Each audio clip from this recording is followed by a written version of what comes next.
అందరికీ నమస్తే. తెలంగాణలో అధికారంలో ఉన్నటువంటి కాంగ్రెస్ ప్రభుత్వం రేవంత్ రెడ్డి గారి సర్కార్ మాత్రానికి అవస్థలు పడతా ఉంది అనేటటువంటి ఒక చర్చ నడుస్తూ ఉంది. గెలవడం కోసం, అధికారంలోకి రావడం కోసం సరే ఏ పార్టీ అయినా సరే మేనిఫెస్టో ఇస్తుంది. ఆ మేనిఫెస్టోని ప్రజలకు అందించే విషయంలో ప్రస్తుతం చాలా అవస్థలు పడతా ఉంది. రోజులు గడిచే కొద్దీ, నెలలు గడిచే కొద్దీ ప్రెజర్ ఎక్కువైపోతా ఉంది ప్రభుత్వం మీద అనేటటువంటి ఒక చర్చ నడుస్తూ ఉంది. ఎందుకంటే for example Rythu Bharosa season అయిపోతుంది. ఎమ్మటే 6 months ఒకసారి రైతు భరోసా ఇవ్వాలి. రైతులు పెట్టుబడి సాయం ప్రభుత్వం నుంచి వస్తుందని చెప్పి రైతులంతా ఎంతో ఆశతో ఎదురు చూస్తూ ఉంటది. ప్రభుత్వాలు అలవాటు చేసినాయి. సో రైతుకు పెట్టుబడి సాయం ఇవ్వడం వల్ల పెద్దగా నష్టపోయేది ఏం లేదు. ఎకరానికి 5,000, 6,000 ఇవ్వడం వల్ల మంచిదే ప్రభుత్వానికి. సరే వేరే పథకాలు ఉచితంగా ఇస్తా ఉన్నారు, దేనికో వేస్ట్ ఖర్చులని పెడతా ఉంటారంటే ఏమన్నా అనుకోవచ్చు. కానీ రైతులకు ఇచ్చే దాంట్లో కూడా ఇవ్వకుండా చేస్తా ఉన్నారు అనేది పెద్ద ఎత్తున ఆరోపణలు వచ్చినాయి కాంగ్రెస్ ప్రభుత్వం పైన. కానీ ఇప్పుడు ఇవ్వాలి, ఒకటిస్తే సరిపోదు, ఖచ్చితంగా ఇంకోటి ఇవ్వాలి, ఇంకోటి ఇస్తే ఇంకోటి ఇవ్వాలి, ఇంకోటి ఇస్తే ఇంకోటి ఇవ్వాలి. ఇట్లా చాలా ఉన్నాయి. ఎన్నికల మేనిఫెస్టోలో చెప్పినటువంటి హామీలు, ప్రజలకు ఇస్తానని చెప్పినటువంటి గ్యారంటీలు చాలా ఉన్నాయి. ఇవాళ రైతు భరోసా ఇచ్చేటటువంటి ప్రయత్నం చేశారు. ఎందుకంటే రేవంత్ రెడ్డి గారు చెప్పారు గతంలోనే, లేదు రాష్ట్రం అప్పులలో ఉంది, మనల్ని ఎవరు నమ్ముతలేరు, మనం చెప్పులు ఎత్తుకపోయేటలాగా చూస్తా ఉందని చెప్పిండు. సో ఇప్పుడు ప్రభుత్వాన్ని నడపాలంటే చాలా ఛాలెంజింగ్ గా మారిపోయింది. అవస్థలు పడతా ఉన్నారు. 10 ఏళ్ల తర్వాత కాంగ్రెస్ ప్రభుత్వం అధికారంలోకి వచ్చింది, దాన్ని నిలబెట్టుకోవాలి. 140 ఏళ్ల చరిత్ర కలిగినటువంటి పార్టీ. ఎన్నో సవాళ్లు ఉన్నాయి తెలంగాణ రాష్ట్ర ప్రభుత్వం పైన, రేవంత్ రెడ్డి గారి సర్కారు పైన చాలా సవాళ్లు ఉన్నాయి. ఒకటైతే కాదు, ఒక 100 కోట్లతోటో 200 కోట్లతోటో అయిపోయేది కాదు. కొన్ని వందల వేల కోట్ల రూపాయలు కావాల్సినటువంటి సందర్భం ఇది. ఎన్నికలు మళ్ళీ ఎప్పుడైతే 2028 కావచ్చు, ఎప్పుడైతే ఎన్నికలు వస్తాయో ఆ ఎన్నికలలో మళ్ళీ ఎన్నికలకు పోయి ఓటు వేసేంత వరకు రోజు కూడా రేవంత్ రెడ్డి గారి సర్కారు ప్రతిదీ సవాలుగానే ముందుకు తీసుకుపోవాల్సినటువంటి పరిస్థితి. వచ్చిన అధికారాన్ని కావచ్చు, దక్కిన కుర్చీని కావచ్చు నిలబెట్టుకోవాలి. కనీసం కుర్చీలో కూర్చున్నాం అనేటువంటి ప్రశాంతత కూడా లేకుండా ఇలా రేవంత్ రెడ్డి గారి సర్కార్ సవాల్ని ఎదుర్కొంటా ఉంది. ఇది తెలంగాణలో జరుగుతున్నటువంటి పరిస్థితి వాస్తవం. చెప్పొచ్చు ఇలా ముఖ్యమంత్రి, సో నేను ఎమ్మెల్యే, నేను మంత్రి, లేదు అంత చెప్పుకునే అంత స్థాయిలోనో లేకపోతే కొద్దిగా రిలాక్స్ అయ్యేటటువంటి పరిస్థితి లేదు, ఎక్కడ లేదు. ఎందుకంటే పైసలు కావాలి, ఏకదమ్గా పైసల మీద పైసలు కావాలి. వచ్చేది తక్కువ, ఇచ్చేది ఎక్కువ. అప్పులు కట్టాలి, ప్రభుత్వ ఉద్యోగులకు జీతాలు ఇవ్వాలి, పెన్షన్లు ఇవ్వాలి, ఇట్లా నడిపించాలి. ఆర్టీసీ ప్రధానమైనటువంటి అంశం. వచ్చేది లేదు ఆర్టీసీ నుంచి వెళ్ళి. సరే ఇప్పుడు బస్ పాసులు పెంచిర్రు, ఏది పెంచినా ఎంత చేసినా కూడా ఫ్రీ బస్ తీసుకొచ్చిన తర్వాత ఆర్టీసీ నష్టాలలో ఉంది. ప్రతిదీ సవాల్. ఆర్టీసీ ఫ్రీ బస్ అనేది మళ్ళా 2028 ఎన్నికలు వచ్చేదాకా కూడా ఖచ్చితంగా నడవాల్సిందే. ఒకవేళ దీన్ని ఆపేశారు అనుకోండి, ఎట్లుంటుంది పరిస్థితి? మాట చెప్పడం ఈజీ, దాన్ని నడిపించడం చాలా కష్టం. మాట ఇచ్చిన తర్వాత కొన్ని రోజులు నడిపించిన తర్వాత దీన్ని ఆపాలంటే ఎంత కష్టం.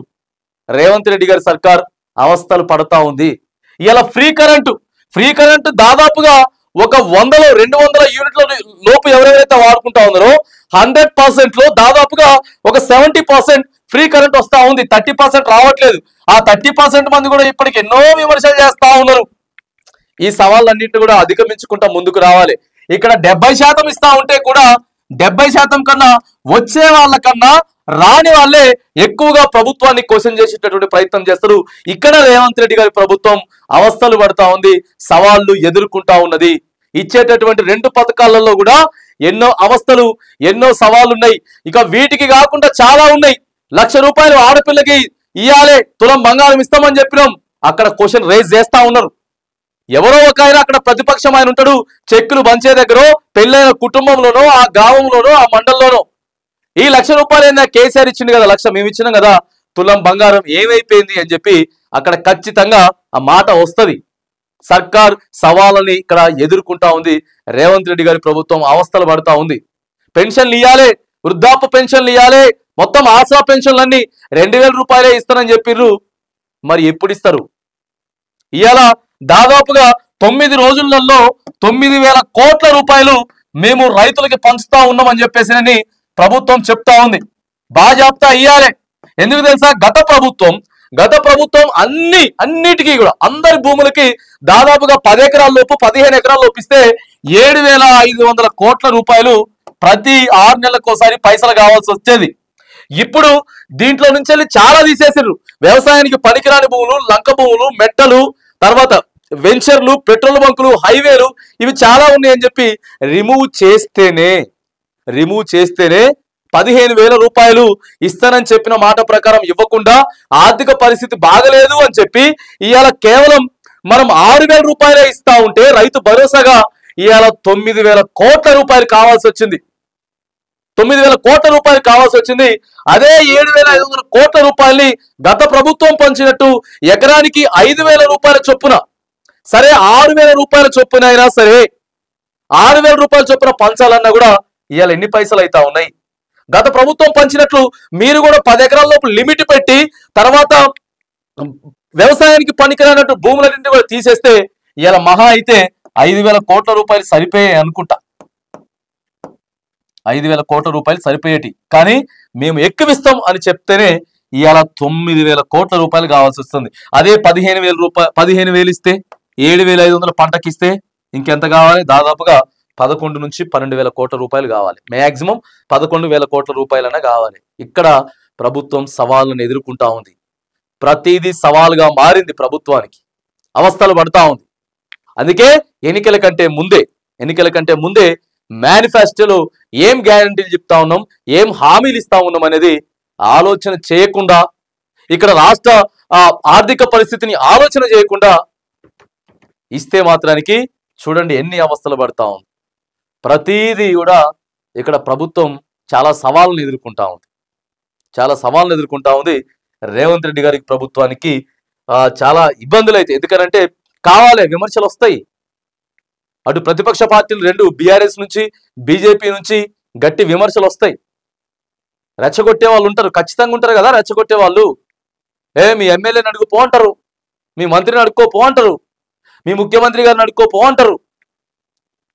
ఇట్లా ఎంత వచ్చినా ఎంత ఇచ్చినా రుణమాఫీ చేసినాం, ఎంతో చేసింది రుణమాఫీ. వాస్తవంగా 21,000 కోట్ల రూపాయలు చేసింది. కానీ ఇంకా చాలా మందికి రాలేదు. బీమా అయిపోయింది. ఏమైపోయింది? చనిపోతే వారం లోపుల్లోనే 5 లక్షల రూపాయలు వస్తాయని చెప్పారు కదా.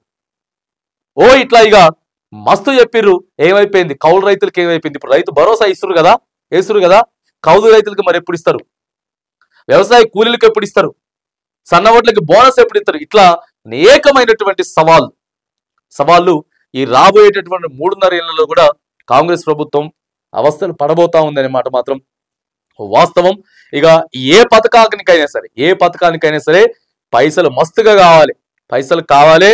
ఆ తర్వాత ఒక పథకం ఇచ్చినా కూడా ఇంకో పథకం తర్వాత ఇంకో పథకం, ఇట్లా అనేకమైనటువంటి సవాళ్ళు ప్రభుత్వం ఎదుర్కొంటా ఉంది, ఇబ్బంది అవుతా ఉంది అనేది మాత్రానికి ప్రస్తుతం తెలంగాణలో ఉన్నటువంటి రాష్ట్ర ప్రభుత్వం కాంగ్రెస్ పార్టీకి సంబంధించినటువంటి అంశం మీద రేవంత్ రెడ్డి గారి ప్రభుత్వం మాత్రానికి చాలా సవాళ్ళని ఎదుర్కొంటూ ముందుకు పోతా ఉంది. ఈ సవాళ్ళని ఎదుర్కొనేటటువంటి సమయంలో చాలా అవస్థలు పడతా ఉంది అనేటటువంటి ఒక చర్చ మాత్రం జోరుగా జరుగుతా ఉంది.